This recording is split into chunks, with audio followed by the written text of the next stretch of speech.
जय श्री राम, जय हनुमान, जय गुरु महाराज बाबा नीम करौली की। कैसे हैं आप सब साथियों। हनुमंत वाणी के इस नए एपिसोड में आप लोगों का बहुत बहुत स्वागत है।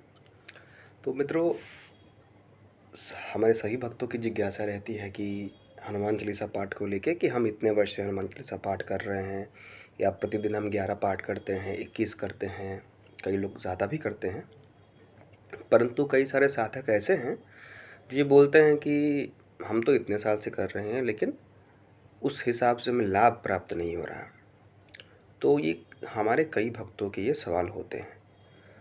तो हालांकि किसी भी पाठ में हमें तो वस्तुतः तो हमें अमूमन चाहिए भक्ति और दृढ़ विश्वास। ये दो चीज़ है तो कोई भी पूजा, कोई भी पाठ सफल हो जाती है। फिर भी हम लोग यदि हमारे गुरुओं की जो वाणी होती है, या जो अच्छे साधक होते हैं जिन्हें लाभ प्राप्त हुआ है या कुछ अनुभव हुए हैं, तो उनके अनुभवों से हम बहुत कुछ सीखते हैं। और जीवन की तो एक बहुत अच्छी बात है जो मुझे बहुत अच्छी लगती है, वो ये है कि लिखने से लिखना आता है, बोलने से बोलना आता है और चलने से चलना आता है। तो समाज में जब हम रहते हैं तो बहुत सारी बातें अच्छी सुनते हैं, और जब उन अच्छी बातों को हम जीवन में उतारते हैं तो हमारे जीवन में भी वही कल्याण होने लगता है।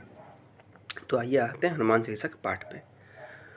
तो जब भी आप हनुमान चालीसा का पाठ करें और आप चाहते हैं कि आपके हनुमान चालीसा की जो पाठ की जो शक्ति है वो 100 गुना, 1000 गुना बढ़ जाए और आपको पाठ का पूर्ण लाभ प्राप्त हो, तो पाठ आरंभ करने से पहले जो आप अपनी जो क्रिया करते हैं वो कर लीजिए। जैसे कि हनुमान जी की लाल आसन पर हनुमान जी को स्थापित कर देना।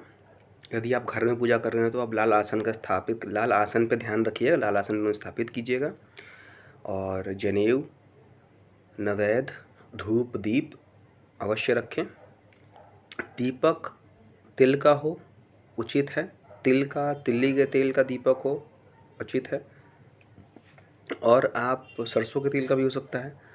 और आप प्रयास करें कि दीपक अवश्य प्रज्वलित करें, क्योंकि दीपक जो होता है वो साक्षी होता है कि आपने यह साधना की है। कई सारे भक्त ऐसे होते हैं जो कई बार बिना धूप दिखा के ही पूजा करते हैं। ऐसा नहीं करना है। दीपक का होना अनिवार्य है। पूजा में दीपक का महत्व बहुत होता है मित्रों, तो कृपा करके दीपक अवश्य प्रज्वलित करें। हर देवी देवता का अलग अलग विधान है। तो अभी हम हनुमान जी की बात कर रहे हैं, तो हनुमान जी के पूजा में तिल्ली के तेल के दीपक, चमेली के तेल का दीपक और सरसों के तेल का दीपक भी आप जला सकते हैं।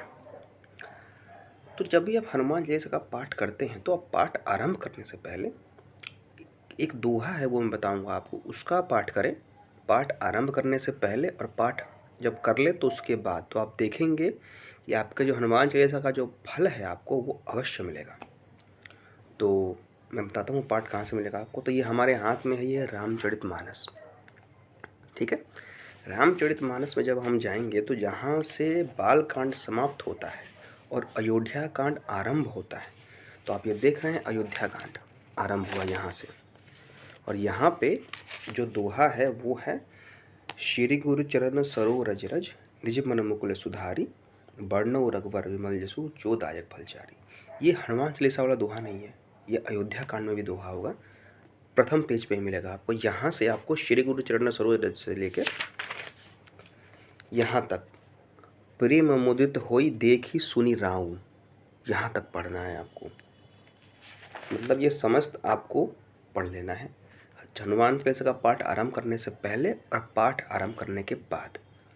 और साथ ही साथ सीताराम हनुमान नाम का कीर्तन भी आपको अवश्य करें, 5 मिनट 10 मिनट जितना भी हो सके। आप देखिएगा आपके पाठ का फल कितना मिलेगा आपको। तब तक के लिए जय श्री राम, जय हनुमान।